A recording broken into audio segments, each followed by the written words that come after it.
Welcome to episode 148 of the Beefy Boys Breakdown. My name is Dominic. This is my co-host Harrison, and we're What talking up? about UFC Fight Night Fiziev Gamrot. And we've already gone over the main card, so if you want to hear us talk about the big fights, the main card, we've already done that. Check out our channel and interact with us on Twitter at Beefy Breakdown. But right now we're going over the prelims because we're one of the only shows out there. I go every single fight on every single card, and man, the prelims got off to a slow start. However, they did gain steam as we got closer to the featured prelim, and some interesting prospects to talk about, and some interesting, really like prospect heavy, couple vets, but really some prospect heavy prelims as they typically are. And so we'll dive in, man, with the first leg of our parlay, which I got to own this one. I was very high on Tamaris Vidal coming into this one, and here's why. I don't have an over scientific explanation as to why I was so high on Vidal. I remember the last time Vidal fought, she got like a flying knee to the body knockout, and it was exciting. It was genuinely exciting, and I can't tell you the last time a women's bantamweight prospect or really fighter period got me excited or did something exciting. So, and then she's taken on a debutante in Montserrat Rendon plus 200, a 34-year-old making her debut too. So, like, you get the impression it's not a world beater. And I was just like, well, hell, like I said, it wasn't X's and O's, it wasn't science, but it was just like Vidal is explosive and exciting and dangerous. And I don't know too many women's bantamweights that I can use those adjectives to describe. 100% agree. And she's taking on a girl in her debut. And the girl debuting is plus 200. So it's not like she's like a Bo Nickel, where it's like a debut where everyone's like, Yeah. okay, yeah, but like this person's a wolf in sheep's clothing. It's like, well, I don't know anything about her, and she's 5-0. So, and 5 fights is not that many to be debuting in the UFC. So, yeah, I mean, I didn't even No. need to see that much about Vidal. Granted, I, of course, remember the flying knee. But even without all that, I didn't need much on paper to think that Rendon should probably lose the fight. And then when you actually bring in the paper stats, I mean, I think I couldn't see how you would pick Rendon here unless you clearly knew that she was going to just big titty wrestle the whole time. Also, super interesting to note, bro, because we talked about it like a couple podcasts ago, one podcast ago, that they need to have like retired fighters be judges and refs and shit. Chris Lieben. We got Chris Lieben in his debut as a judge. Like, bro, that makes me feel good as a fan to know that Chris Lieben is judging the fight. I agree I with played you. with Chris Lieben on a video game, like as in middle school. Like, Well, it makes you feel like the fight is in safe hands, one, and then, yeah, or safer hands, and then two, it also makes you happy that, like, you know, a guy in his retirement has another career path to continue to, like, yeah. contribute and make money for himself in. Totally. Yeah, I mean, it seems like a win-win for all involved. Good for the fans, good for the retired fighters, good for the state in like, good natured, like trustworthiness and like what do you call it, like the reputation, like of the sport. Agreed, man. And no, and it's crazy for this to be your first fight ever judging because this was a hard fight to judge. So like Well, you got thrown into the deep hard end. fight to judge, and he's the one that doesn't agree with the other two.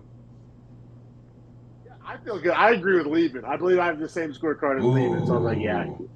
dogs. Ooh, Let's let's get into go. it. Let's get into it. Yes, sir. But yeah, a women's bantamweight fight. Tamiris Vidal, only 25 years old, minus 245 favorite. I think we got her at minus 270. William Hill fucked us. All of our odds were inflated. We got a bigger number on Rodriguez. We got a bigger number on Vidal. Shout out William Hill, or more so, not shout out William Hill. If Nevada legalized it, I'd fucking DraftKings it up. Stuck with the brick and mortar William Hill gave us dog shit odds. Okay, so let's get into the scoring here because I think one is pretty clear. I thought three was kind of clear. I thought two was a literal coin flip. See, I thought 1 and 2 were coin flips, and round 3 I feel confident in. So I only feel confident about one for one reason, and that's that if you're going off damage, it's very clearly for Vidal because Rendon does almost no damage. Yes. Yes, but she was winning almost every clinch exchange, and she had our Vidal on the back foot, forward pressure almost the entire round. And that's not the end all be all. I agree with you. I scored to Vidal, but it was close, like optically, for that reason. Like Agreed. Rendon was marching forward the entire round and won every single clinch position. Um, no, you're right. Vidal landing heavy counter rights, Knees in landing the like clinch were big 16 too. leg Bunch of leg kicks. 16 leg kicks, I believe was the number, maybe 17, but yeah, in that range. So you're right. Weird round to score because like positionally, octagon control wise, it was all Rendon, and damage, it was all Vidal. But we both went Vidal with the damage. Agreed. Yeah. So that's what I pretty much went to was the control battle was so back and forth as far as Rendon having to continually fight to keep advantageous positions, but she was taking damage to do it. So I was like, and not getting her own damage off. So I pretty much like fell back to like, well, Vidal did more damage in this round, so I'm gonna score it to 9 for her. Close round, but I thought Vidal like made a lot more sense. All 3 judges score that round for Vidal. Now round 2, I have as a literal coin flip. So Rendon got the early takedown. Vidal uses the nice knee bar attempt to escape and get back up to the feet. Now Vidal might have had a slight damage advantage in round 2. However, Rendon got a lot more impactful control that round and had a takedown. This round takedowns. 2 of this fight reminded me of the Mitchell Ige fight. The way where, I mean, Vidal won like 4 minutes of the round, but then Rendon gets that late takedown with some pretty solid ground and pound and kind of ends the round like on top, beating the shit out of her, but like lost like 80% of the round. You know what I'm saying? It reminded me very much of the Mitchell Ige fight. I scored round 2 for Vidal too. I thought she landed the hardest strike of the round, that big right hand. I thought she won the vast majority of the round. But Rendon got that late takedown with some pretty goddamn solid ground and pound. And like, you can steal around that way sometimes. You're really not supposed to be able to, but we all know what happens. So for me, like the whole visual of round 2 is bad for Vidal. I think the actual way the fight is occurring, that I think she might actually win that round. However, the way it ends is bad visually, and also she only lands 4 head strikes the entire round. Yes, the right hand was the best strike, but only landing 4 headshots an entire 5 minutes looks really bad. A lot of leg kicks. Yeah, I saw. But not landing any headshots is like, it looks awful. You're right. And like when they posted that little graphic on the screen with that stat, it like caught me off guard. Like I feel like it didn't match my eye test. And I'm not debating it. Just as I was watching the fight, I was like, oh, I mean, I agree with you. Because Rendon wasn't landing anything significant, but the significant strikes to the head was way in her favor, and she got that takedown. So did you go Rendon? Or did you go... I did. I have it that I score it to her begrudgingly, because it's almost like I visually like. It didn't seem like she was losing the round. However, like breaking it down as I was like, it's a good chance that she could lose this round. I agree with that. Also, I learned something. Not every day you learn something about the rule book. Strikes to the boobs on women's fights are legal. Yeah, I mean, makes sense. Like, why wouldn't they be? It's just tissue over muscle. Like, it's not like like when you get kicked in the nuts, like you actually have nerves that run down there, like that, like have responses. Like there's a immediate physical response. Like, pretty sure for memory tissue, it's like sensitive, but it's not like that. Every woman I know and I've just, asked, it says that like getting hit in the boob sucks, and I'm sure it does. But no, I don't really have an opinion. I'm saying I learned something. Like, because even the ref was confused. The ref paused the fight for a boob shot, and then the commission got in his ear. It was like, hey, like restart the fight, bro. What I will say, like a comparison, is if you had your arm up and you got punched in your, like right there in your underarm, like on that like lymph node spot. That's probably what it feels like, which sucks, and that's gonna hurt fucking horribly. That can happen in a fight though. Like a dude could get hit there. You're not gonna stop a fight for that. when people say like getting a bad liver shot is very similar to like feeling wise to a bad nut shot, but liver shots are legal, like so. Great point.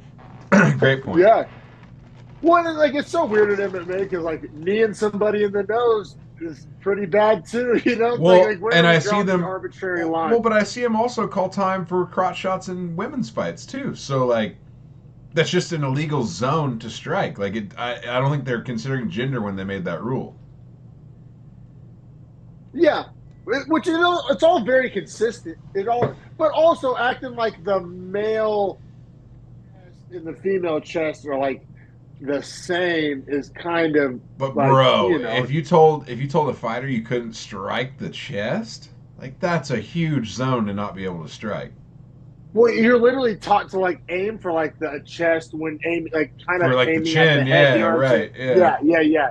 No, I feel you. It'd be problematic, and I'm not advocating for it. It's just I don't know. Just like I never really spent much time thinking about this topic until it was presented in round two of this fight. So I just wanted to bring it to the podcast I'm also because I don't really have like surprised. a firm bullish take on it. Well, I just like saying it was kind of interesting. I'm also surprised about this. Like, if you think about it this way too, like getting kicked in the shins hurts like a motherfucker. You know why they can take it? Yeah, Because they get kicked in the shins all the time. They're conditioned.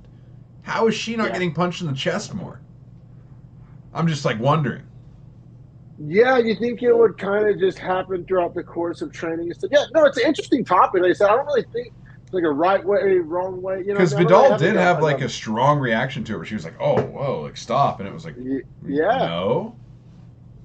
yeah. But like, I mean, getting hit in the nose sucks. Yeah, there's a lot of things that happen in a fight that suck, And so yeah, like where do you draw that line? But yeah, so I went Vidal in two. You went Rendon in two. I don't think either of us are out of line or wild in those very close rounds.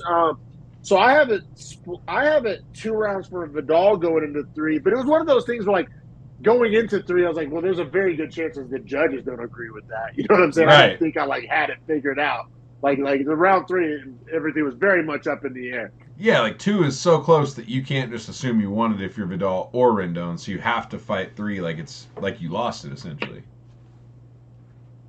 Yes, for sure. And that being said, I thought round three was the easiest round to score of the whole fight, and that's Thought for so too. Rendon. Yep, agree, Yeah, 100%. like the takedown, like 2 minutes of control time, decent ground and pound, wasn't that snoozy. And then, yeah, she got the whole fight. She was Every checking the time, kicks finally too. yeah. When Rendon, I don't think she hit a single actual wrestling takedown the whole fight. Every time we said the word takedown, she was catching the kick and kind of tree topping her. It's the same takedown in quotes over and over again, but it was working. So if it ain't broke, don't fix it. You know what I mean? But yeah, Rendon, I thought it was the clearest round of the fight, and it was for Rendon. So Yeah, I mean, like even as somebody who scores this fight for Vidal, one championship rules, I'm scoring it for Rendon. yeah, no doubt because as a whole fight, like two is so close and one is close enough that if three to be that far in Rendon's favor, it's like, well, the weight of the whole fight just was shifted then. Which, if they did have to fight a fourth or fifth round, like I am saying Rendon does win those rounds probably based on what we saw.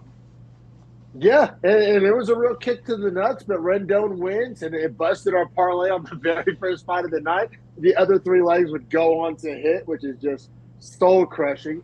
But yeah, we're in that 3 for 4 Hall of Fame, baby. Yes, If you need sir. a parlay and you need it to go 3 for 4 or 4 for 5, we're your guys. Yeah. We're the show. I've hit 7 for 8s when I came out there too. Two of them 7 for 8s. Which is like statistically so good. It is like nothing to be ashamed of. Yeah, but it's goddamn, insane. does it suck? Right, It because sucks. it's like the multiplier on 7 is already so juicy. I didn't need that 8th one, and the 8th one was the last pick because I still remember the bet. It was Holloway Volkanovski under 4.5 rounds because I thought no way these guys can fight 15 full rounds, and of fucking course they do. And I didn't even need to bet that. Like, could have just taken that off. Didn't matter. Yeah, and in this one, in all fairness, Marina Rodriguez was our extra fourth leg. We weren't gonna do the fourth leg with Rodriguez. But Rodriguez we felt like was a lock, so might as well juice the parlay. We didn't even ever doubt Vidal. We were, you know what I mean? Yeah, if anything, the doubt was going to come later on in the prelims. Yeah, for sure, bro. But yeah, so Rendon gets a win, and honestly, to be real, this isn't like losing bets. So like these are both like lower tier fighters. Like Vidal got 100%. exposed. Like she's very strong but very slow, and can't stop a takedown to save her life. So kind of like not that skilled, explosive and powerful, but not that skilled. And then Rendon, nothing jumped off the screen to me as like that. I need to like keep an eye out for Rendon. Just I think lower Yeah. tier women's bantamweights jerking the curtain of the prelims, and we'll keep it pushing. 100% agree. Love to keep it pushing. Stay in the women's divisions, but we'll drop down 2 weight classes into strawweight. We got Mizuki minus 340 taking on Hannah Goldschmidt. I'm not calling her Goldie, that bitch. That's her nickname. Plus 270. I hate Hannah Goldschmidt, if you can't tell. Reason being, she's more of an Instagram OnlyFans girl than she is a fighter at this point. And I Yep. don't advocate for professional athletes to be professional athletes when their money is made off their image and not their ability. Yeah, yeah, especially in women's MMA. Because in other sports, women's fighters aren't fairly compensated, like soccer and basketball and shit. Hey, you got to get it how you live. But in the UFC, I mean, it is the ultimate. Like, it's like the least sexist sport that exists. Probably, yeah. I mean, I think that's like a fair statement. Like, it's literally like pay gap wise. Yeah, it's not massive. The women's champions make very, very, very close to what men's champions make, like for sure. So it's like I don't know. I love that. That's my favorite women's sport. Women's skateboarding and women's MMA are like the two best. I saw like all the WNBA people crying. It's like, hey, it's not as good. It's a worse product. Like, sorry about it. Like, be mad if you want to. That's not sexist. But women's MMA, women's skateboarding, I love it. I fully agree. Now, I don't want to spend too much time on this fight, to be honest, because this is one of the snooziest fights I've ever seen. I just need that to be said. Fair. However, I thought it was kind of hard to score. Like I I thought we agree were going to with say that. a lot of time, but like let's go round by round. But No, like, I 100% feel you were agree, trying to but keep it short. well, the reason I say is there's not going to be a whole lot to break down because really nothing happens except for a battle of standing clinch for probably 11 minutes of the 15 minutes this fight takes place. Which I fault Mizuki for because we get into the third round. Third Not round, to put the she cart keeps her before the horse. distance and pieces Yes. up Hannah Goldschmidt, and it's not even a close fight. But for the first 10 minutes, she just engaged in this dumbass, like, circling the whole octagon in a over-under lock. It was so frustrating to watch. So boring. Mizuki had a striking advantage. She had a speed advantage. She had a fight IQ advantage. Like I mean, and she just fought in a style that like this as well. She executed Hannah Goldie's game plan for her. Like Hannah Goldie's this like super muscle bound, very stiff and strong Gold, strawweight. Goldschmidt's only strength is quite literally that. Strength. That's it. Muscle mommy for sure. Is that her? And Is that her OnlyFans name? I wouldn't know. $4.99 a month, baby. But yeah, man. All right, so round one, get it out of the way. I gave it to Goldschmidt. Thank Classic you. example of I thought that she won the second half of the round. I thought Mizuki won the first half of the round, but in a snoozy round where it's not like Mizuki, opened up a cut or got a knockdown or anything crazy. So just kind of like based off how the round took place, Goldschmidt won the second half of the round in her snoozy fashion, and Mizuki won the first half of the round in her snoozy fashion. So I leaned Goldschmidt in one. So the judges were split on this round, as are we, because I scored this for Mizuki, just because it was so boring that I literally just was like, all right, well, in a fight where Goldschmidt did no damage, Mizuki did at least a tiny bit, so I'm just going to score it based on that. So I scored it for Mizuki. Fair, hard round to score for like Yeah. all the wrong reasons. So yeah, I mean, not dying on any hills at all. We'll keep it pushing to round two. Round two, once again, have the word close in my notes. I lean Mizuki. I really liked how she reversed Goldschmidt's like trip takedown attempt that ended up on top. I got that in that round. It was less 50-50. Like I thought Mizuki won like more like 3.5 minutes of the round as opposed to 2.5 minutes. So she won the majority of the round. That reversal was pretty fucking sweet. And then Goldschmidt got the takedown. Not much control with it. She won a couple clinch positions, just really zero damage. So yeah, I went Mizuki in two.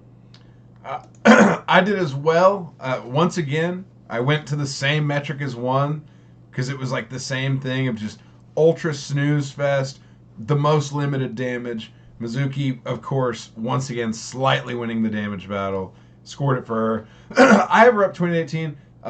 One judge has her up 2018. One judge has it 19-19 with round 1 to Mizuki, 2 to Goldie, and one judge has it 19-19 with 1 round to Goldie being the first and the second round being to Mizuki. So the scorecards are all over the place. Yeah, and it's weird because they end up being unanimous, all with the same number scorecard, but all arrived there like differently, which is pretty wild. But I think it paints a picture of the fight, quite frankly. And it's like a composite of both of our scorecards, I think. Well, I would agree with you, except one judge scored the third to Goldie. Yeah, which is out of line. Like, and round 3 was the easiest round to score. And that judge scored 1 and 2 to Mizuki, but not 3. I gotta say though, Goldie had that big elbow and the very big right hand at the end of the round. I don't think she lost round 3, but it was enough to make it. It was like what do they say? Like reason to pause. Like it made me like be like, did she steal that there? Like I asked the question. No, I answered the question no, but it made me ask the question. What judge do you think scored it that way? Know who's judging this fight, so to enlighten us. Adelaide Bird, of course. The one person on earth that could somehow score 1 and 2 to Mizuki and 3 to Goldie. If there's any round that's going to Goldschmidt, it's not 3. It's 1. It's 1. Exactly. No, I agree. I actually, round 3 was my favorite round from Mizuki because we talked about the very beginning of this breakdown. She was able to keep some distance. She was able to let the striking go. I mean, by far Mizuki's best round. Like now, I'm saying in Mizuki's best round, the 2 hardest, damaging, impactful strikes of the round were landed by Goldie. Facts. Yeah, it's a weird fight because it comes out 29-28 across all the cards, but not one judge has the same card. Yeah, wild. Like that's like hard to do. But at the same time, like this is that kind of fight where that happens. It's super weird, man. I mean, yeah, and now like, why is that a thing? Why is that like? What am I trying to say here? This fight's so snoozy that it's hard to score, which is why these scorecards are all over the place. Because neither girl did anything to like actually matter. Rose-esque for sure. Now let me ask you this: I moved Mizuki up in my rankings above Polyana Viana and below Vanessa Demopoulos. How do you feel about that? Below? Yeah, that's probably right. Yeah, because Polyana Viana, like, she's fun and like she has a fan following. Not great, and then I moved Goldie. Goldie is now my worst strawweight, not named Marnik Man. And Marty Man probably doesn't have a contract. So like well, I would assume Goldschmidt doesn't soon either. Yeah, coming to an Invicta card near you. And also $4.99 a month. You can see Goldie whenever you want. Here's a hilarious stat to wrap that up on and we can keep it pushing. Someone did tweet out UFC girls that fight and have an OnlyFans like while they're actively fighting are now 1 in 15 in the UFC. Yeah, because who was the other one that got cut? Well, there's been a few. Paige Van Zandt, Kay Hansen. Who was the... Paige Van Zandt gets like creepy with it, bro. Like it's so thirsty and just like it makes me like uncomfortable. Like it's literally like tactless. Like it's not like because all the UFC like ring girls, they all will like post some risque stuff, but it's kind of tasteful, model-esque, like like Paige Van Zandt would be like, "Here's my camel toe, fucking boys, come and get it." It's like it's so aggressive. She's I'm fully not gone into into that. that world. Yeah, There was the one chick that fought with like eyelashes and full makeup that we hated. Uh, yeah. right, she never won a Flyweight. fight. So like, No, point being, the only girl that's won a fight that actively has an OnlyFans that's a UFC fighter is Eileen Perez. But she's actually awesome. She's the girl that she's twerks like a after every fight. veteran too. That's not Eileen Perez, or is it? Yeah, I mean, if you look at her Yeah. Instagram, it is. In Harrison's recent searches, No, I'm like sure. literally But in on her Instagram videos, because I was like, who is this girl? I went to go look at oh it. yeah, She oh has the who is video of she? her in the ring. Oh yeah, She has the video of her in the ring twerking on Bisping. never heard of her. She's the All one right, that yeah, that got our Fabio boy caught up. Fabinski or Fabiano, yeah, yeah, Fabiano, she's yeah, that one, yeah. yeah. She got him lacking Because for she sure. won Yeah, that no, fight. you're right. That's the one win. Oh, you're right. You're right. Man, let's keep it pushing though, because like, let's be real, that fight didn't really matter. Um, next fight, keep it up, Dog City. But next fight kind of does. As much as I hate that it does, because we got Muhammad Usman, yes, of the fighting Usmans, and kind of a nepo baby in the MMA world, like. And taking on Jake Collier, who like straight up isn't UFC caliber. This was another one of our locks of the week, which is crazy because we have been not at Mo Usman podcast. And you can tell by my little intro, we're not big Mo Usman guys. However, Jake Collier, this was a feeding. I mean, Jake Collier is a can. He's the The, ultimate the can. definition of a can. Bro, Yeah, I mean, if you think literally. about it, record coming into the fight 13-9. Also used to fight at welterweight, middleweight, light heavyweight, and now heavyweight because he just said he doesn't want to cut weight. So he's effectively a lazy fighter. That doesn't work. You can't do. It's not a thing. Bro, and not only not cutting weight, like actively put on like 40 pounds of straight Keystone Light. Right, like you fat know, weight. Like he looks like the guy in Buffalo Wild Wings ordering the 20 piece and the 32 ounce. yeah, it's rough. It's rough. And like dog shit record, dog shit physique, kind of dog shit skill set. Like he actually had an all right jab in this fight, but also Muhammad Usman has like zero striking defense. Chin, tough son of a bitch, sure, give you that. Not going to take that from you. But that's about where the nice things to say about Jake Collier end. And that being said, round one was very close. As far as to say banger, I was a little nervous because I've been so bullish on Usman. Super fun first round, honestly. I thought Collier won it. I thought he landed bigger strikes and more of them. Me too. Yeah, strike numbers. He wobbled Usman with the straight left. Jab was landing at will. Now, but Usman had his moments. He was landing, he was countering, but just body of work. Collier did more work, got more damage off. Not really, yeah, not really up for debate. I don't think. I think Collier won that round. Now, round two, One judge Collier did score it obviously for Usman, which is just wild to me. don't love it. Don't love it. Did do some nice work though in the round.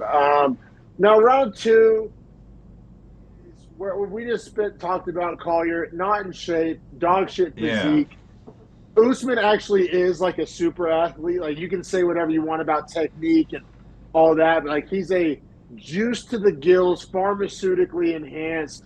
Like he's like the fucking in Secret of the Ooze, the like enhanced turtle that's just all juiced up. And, The ooses. and, yeah, and he's just I don't know. He's just obviously juiced to the gills, and Collier like that enough is enough for me to pick him over Collier, and that's where that EPO and the juice really started to really widen the margin in round two. He's just obviously juiced to the gills. I mean, yeah, you're probably not wrong. Um, yeah, I just thought that 2 and 3 were pretty much the same round where Usman just out cardioed him, became a better athlete, started to land the jab because Collier slowed down, and was able to cut Collier in two different places in round two. I kind of debated on going 10-8 because he like two separate cuts were opened up in one round. Just eye test, it didn't feel like it. What is this, boxing? It didn't feel like it. No, I did it. I didn't. That's what I'm saying. Like, it's a weird round though, where you can cut a guy twice with strikes. It's like obviously not a 10-8. You see what I'm saying? This is like It was a weird cut. Yeah, I agree with you. Now I will say too, that cut over his left eye was super impactful because the whole third round, Collier couldn't even fight his same kind of fight, and Usman was able to get the takedown, stay in control, rain down good ground and pound. I thought it was very clearly the third was Usman, like no question. Two was pretty dominantly Usman as well. Usman did some freak of nature shit in round three, bro. We just mentioned that Collier's fat as shit. He grabbed a single leg. I don't know if I've ever seen it. I mean, you're the wrestler here. Maybe. Oh, it was no technique. It was just all strength. There's no technique about it. But he lifted a fat guy up with one leg. Like, it was we see double leg slam takedowns. Like, we've all done it to our younger cousins at Thanksgiving on the couch cushion.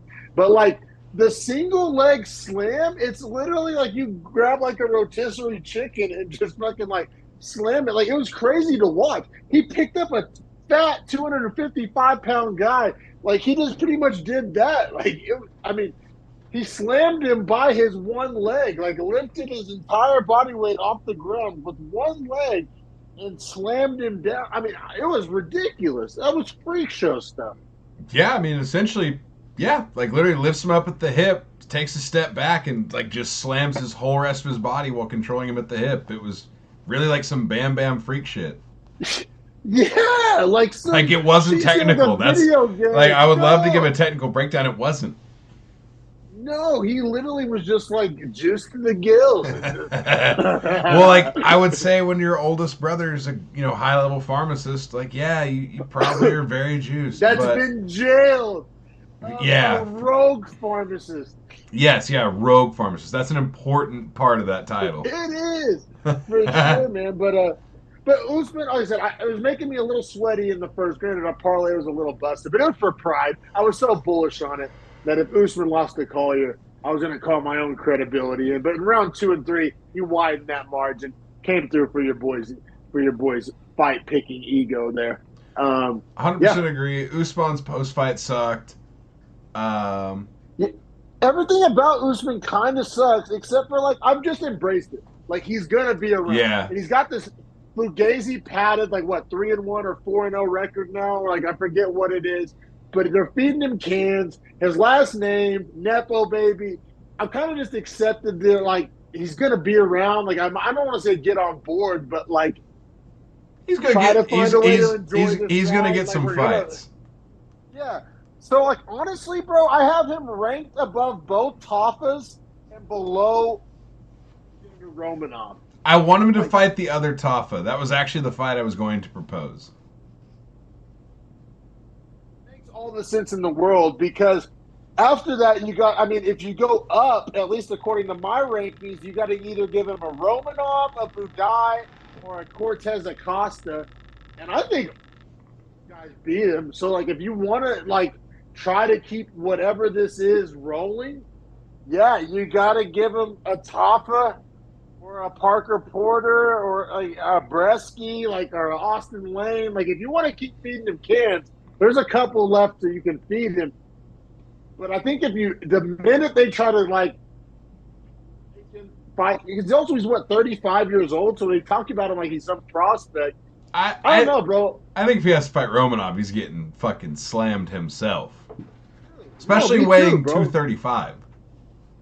No, I agree with that.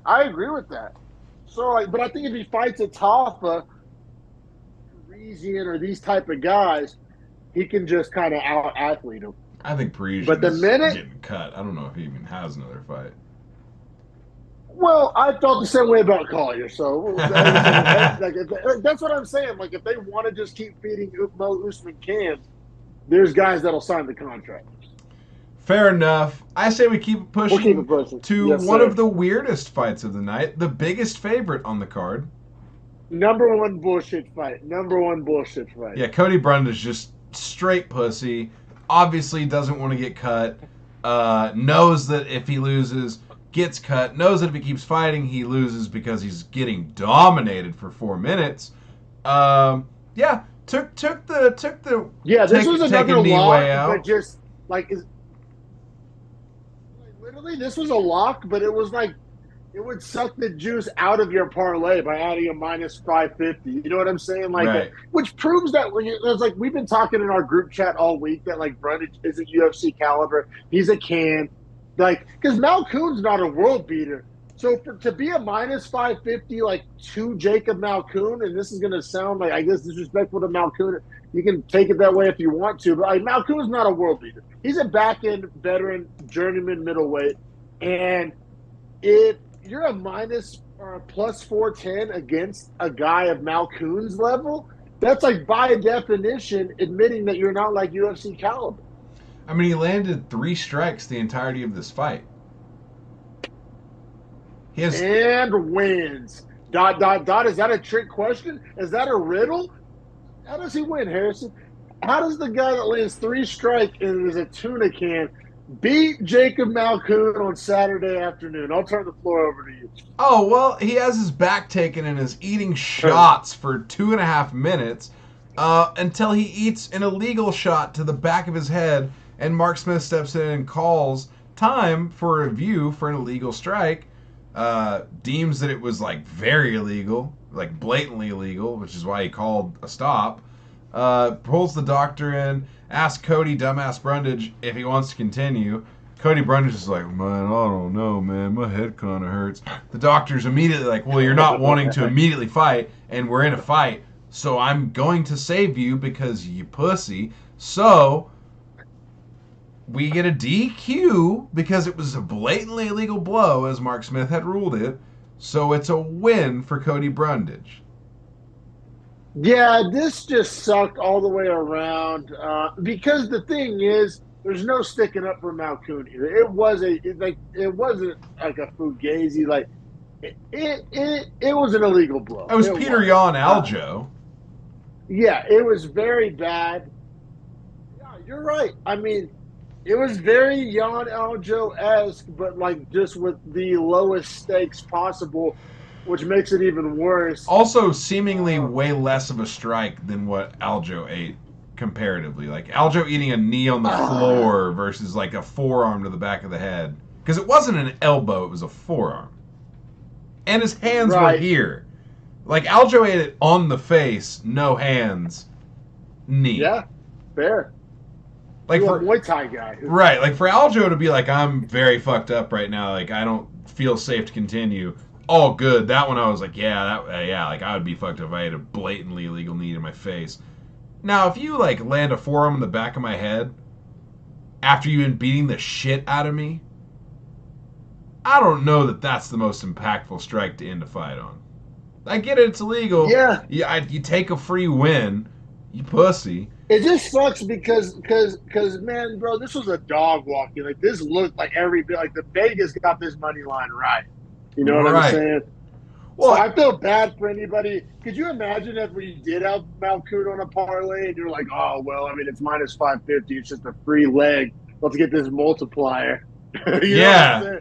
Like, God, you know how many people got hosed at the sports book? Oh, it's trash. It's trash. Or if you'd bet on Malkoon, like, to get a finish. Like, if you'd bet on him, like, try to, like, actually get, like, worthy odds, you're pissed. But I would say also, man, Brundage's last 3 fights before this, lost to Oleg Sajic, got knocked out, got subbed by Rodolfo Vieira in the second round, and then lost a decision to Cedric Dumas. Like, we're not high on Dumas. Right. So, like, for me, Brundage took that way out because, bro, you lose 4 in a row, you're done. Now he literally can turn around and be like, well, I won. Like, give me another fight. Cut him. UFC roster watch. You know what to do. Let me get that notification. Yeah, and as far as, because, I mean, like I said, Brundage is going to either get cut. He's coming to an LFA or a King of the Cage near you. But Jacob Malkoon, you know, sticking around, veteran. I think you do a vet versus vet fight. I think you do, actually, look this up. Has Malkoun and Tavares fought? Because I No. think you could do Malkoun. I don't think so. So you do Malkoun, Tavares. I have them ranked right by each other in my power rankings. Kind of same level of guy, if you ask me. I think that makes a lot of sense. A little name value. Get on the fucking main card of an Apex fight night. Just do the man dance, as Sean Strickland likes to say. I mean, I don't know. It's not like I don't know. It's not like Malkoun has some trajectory, right? I mean, I guess you can. Bro, who are you going to match make for the winner of this fight? The county fair.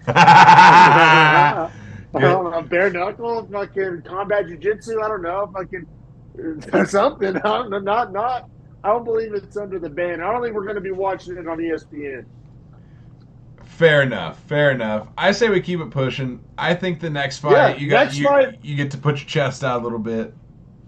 A little bit, but also the first fight on this whole prelim card that actually kind of fucking matters. So yeah, let's spend a little time on it. Uh, Andre Fialho minus 165. Tim Means at 39 years old plus 140. And man, this is a money line that all week in the group chat I was kind of calling into question. I liked Tim Means as a dog straight bet because it was a weird kind of debate. The only debate you could have for Fialho, you look at resume, you look at skill set, you look at win losses, you look at good wins, bad losses, you look at all the metrics that we like to consider. Everything was pointing in the direction of Tim Means. The only thing working against him, whether he was 39, and I think Fialho's fairly young, 29. 29 years old. So that age gap almost guaranteed. Like the numbers are very against Tim Means here. But that you know what that stat reminded me of? What's the fucking Chargers head coach's bullshit? Brandon Staley. That's a Brandon Staley stat. He's so into the metrics. He can't see the forest through the trees. And they won that game today. Screaming Tim Means, except for the age metric. And I was like, you know what? I like Tim. Like you almost have to ignore your logic and be like, "Oh yeah, but he's old," because everything pointed to Tim Means. I mean, that was the debate. It was quite like, literally, yeah. That was the debate. I'm not even arguing. Yeah, like that's exactly what it was. It's exactly what it was. And that being said, I mean, when the fight was happening, just was higher level, right? Like the prediction kind of came to fruition. Fialho, young guy, powerful guy, athletic guy, but as much as rudimentary skill set. As much as Means was, I thought, clearly dominating the first round, he was in trouble at the start of the second. Yeah. Yeah, no, he now, was. Survived the danger, put in a lot of great body work toward the end of the second as well.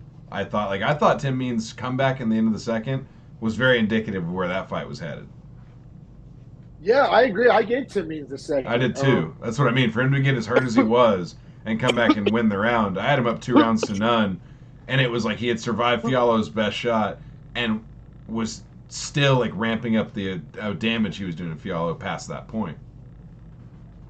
Uses of the elbows, both at distance and in the clinch, was fantastic. Brutal. And in ground and pound, just elbows from every position.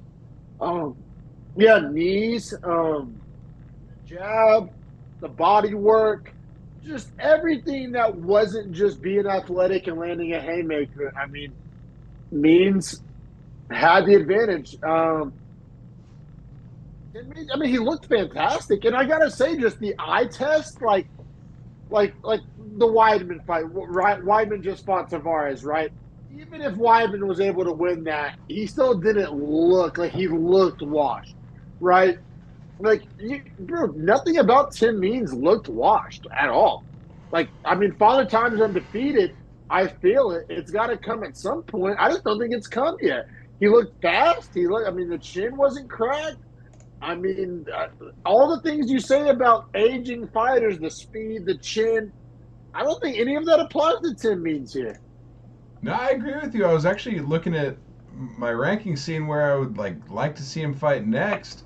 He just lost to Morono. He has a win over Dalby in 2021. A guy like Santiago Ponzinibbio is a pretty fun fight for him, honestly. Who else do I like that's around here? I mean, you could do like a Carlston Harris or an Eliseo Zaleski dos Santos, or hell, even like a Jeremiah Wells or a Thimba Garimbo. You know what, bro? They both fought on this card. I'm going Brian Battle. You alluded to it earlier, so I'm not trying to act like it's my idea. We're doing the battle breakdown. You kind of alluded to this matchup. Tim Means, Brian Battle, sign me up all day. Yeah, That's fun. That's two names the fans know. That probably makes a fight night main card. Like, both on I have wins on the Battle same like slightly ranked timelines. above Tim Means. Yeah, I have Battle slightly ranked above him in the power rankings. Yeah, Um, and I have Means slightly above Battle in mind, so it's kind of perfect. yeah, yeah, I think that makes a lot of sense to match those guys up. Yeah, for sure. I don't know. That's probably the direction I'd go. But man, we'll keep it pushing to this featured prelim, and this is an interesting little talking point just because out of all the, I mean, the Tim Means fight, you guys went bullish on Fialio. You guys were just like, Tim Means is really old. It's a sketchy bet, which is fair. But this is where really the only fight we like really disagreed on all week was the Dan Argueta Miles Johns fight. And bantamweight division, Argueta minus 165. So Vegas agreed with you. I was kind of on Johns. I have Johns ranked above Argueta in my power rankings. We're kind of debating back and forth in the group chat this week. You liked Argueta. I like Johns. I think neither of us was really that crazy on a limb there because that's why this matchup was made, right? Like close money line from Vegas. The UFC obviously viewed these guys in a similar tier. That's why they made the matchup. So it was kind of just like you had your opinion, I had mine, and let's let these boys figure it out. And figure it out they did. Yeah, I thought it was a really great fight. I will say that as it progressed, I thought it got further and further apart, but I thought round one was incredibly close. Super close. Agreed, man. Because Argueta was able to take the back and got a pretty decent rear choke attempt off. However, I thought Johns won the damage. He was landing harder and cleaner. So obviously, Johns won the striking. Argueta won the grappling. Kind of subjective. I lean Johns because of damage, but how'd you see it? So I actually leaned Argueta there, and I mean that might be a little bit of like the rose-colored Shocker. glasses, right? Yeah, exactly. But I do have at least one judge that agrees with me. Um, Yeah, no, and he got some nice work off. He won like every grappling pretty much sequence. He just right, and that was the thing is like he's lost the damage battle. I agree. I thought he had enough success grappling to win back enough in the round. Like I said, probably the closest round in the fight. From there on, yeah. I thought Johns started to figure out the grappling a lot more round by round by round, as they'd say. But in the second, I Well, scored and 10-9 for Johns. I thought he was getting off on the feet more still as well, too.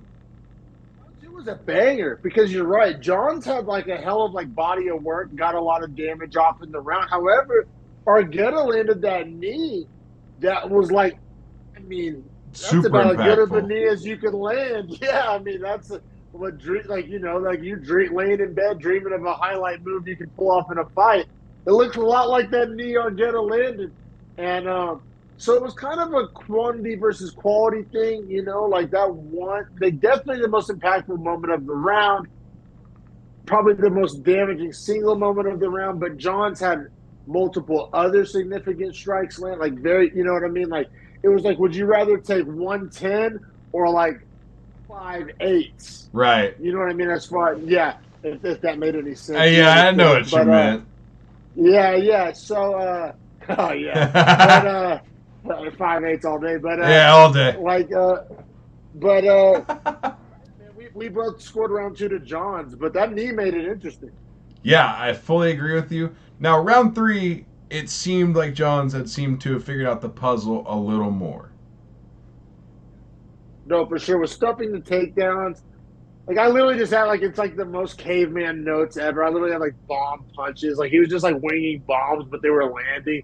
And or like Johns was athletic, and Argueta's striking defense wasn't the best. And yeah, he was just landing bombs, bro. Landing bombs, seeing red. Yeah, I mean, Argueta to honestly be able to go to the final bell was a little impressive too because he was eating bombs.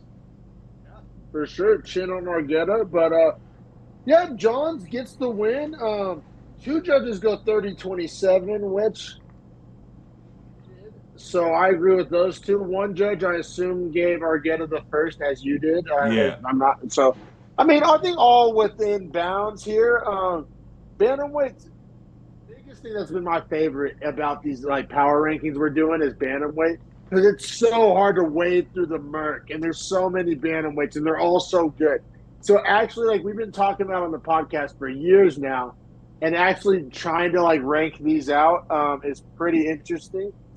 Um, yeah, Johns, where do I got him? I mean, Miles Johns to me is like probably right behind the Basharat Bros, if you ask me. Like probably right Around like behind them. I 19, you think? see. I don't have mine numbered, is where that gets a You little have iffy. I believe But you have the Boshrats at 17 and 18. I have the Basharats, and I have both of the Basharats back to back, and I have them sandwiched between Gutierrez, Chris Gutierrez, and Montel Jackson. Yeah, that's what I have Um, here. I think I have so your so bantamweight in it still. I think John's kind of like until further notice, and I'm pretty sure Montel Jackson has a fight book that's an absolute banger against Chris Gutierrez, if I'm not mistaken. So the UFC sees those guys pretty similar as that we see them. Um, yeah. So I mean, I guess what I'm getting at is I think Miles Johns skips over the Marcus McGee's of the world, the Taylor Lapalises of the world, and like we say this all the time in bantamweight, but with these lists, it actually carries more weight.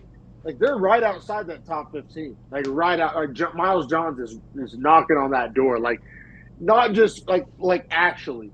I could also see them making Johns fight Nakamura, and I think Nakamura is really like pretty solid. That'd be a banger. I have Nakamura right below Lapalus and kind of in that same general like tier of guy. Right. So like, I think that's a really I fun mean, fight. yeah, super fun. I'm down to watch it. It's one of those fights that's probably on a prelims, which as a guy that watches the prelims and talks about the prelims, like I'm here for it. That's what I'm But saying. That's like a good prelims fight. you like for example, like a Basharat bro versus Johns is maybe on a fight night main card. So there's a few different things could do there, but it's cool actually kind of ironing out this bantamweight division because it's so easy to like fire off hot takes and there's so many good ones, but when you actually push comes to shove, there's tiers. But I think Right. all these guys are in that same tier. I think that Miles Johns is in a tier with Montel Jackson and the Bosharar Bros and Marcus McGee and Taylor Lapalus. Like there's, I mean, our point still stands that it's really crowded. There's a ton of studs. That's that like what 16 to 25 tier. Right. Like you're just It's outside the rankings, but you're really close. Like winning those fights is now super important for those guys. super important, yeah, man. But I like Miles Johns, dude. He can strike, he can grapple. Stud, absolute stud, and Argetta's in that tier below it. I think Argetta's down there with like the Brad Katonas and the Victor Henrys and the Nate Manises of the world, like that kind of fourth tier. I agree with you. Um, yeah, for sure, bro. But bantamweight fun as always. I mean, we always say it, but it's so true. Like we could literally do a whole podcast on like the bantamweight division, and maybe once our rankings are ironed out, that might be fun to do. Yeah, honestly, But could once yeah, once all said and done and ready to go. yeah, for sure, man. But man, this has been a fun episode 148. Honestly, a fun fight night card, bro. Like, I mean, it was an Apex fight night, so like they said, you gotta like judge that against other Apex fight nights. You can't judge Apex fight nights against like numbered pay-per-views. But like in the realm of Apex fight nights, I mean, this is about as good as it's gonna get. I mean, for an Apex fight night, I mean, That's can't a ask fair for too take. much I think that's more. a fair take. Yeah. Yeah. Also, no UFC next week, so maybe next week Oh might be a wow. time for us to do a little power ranking, just little fun Maybe episode debut the for bantamweights shits for and people gigs. just to see. Yeah, yeah, for sure, bro. But man, fun episode. Appreciate your time, man. And yeah, like, subscribe, and check us out on Twitter at Beefy Breakdown or X, whatever you want to call it, at Beefy Breakdown. And man, appreciate your time, brother. This is a fun one. Yes, sir. Don't forget, people. Week off next week, but we might be showing the bantamweights. But as always.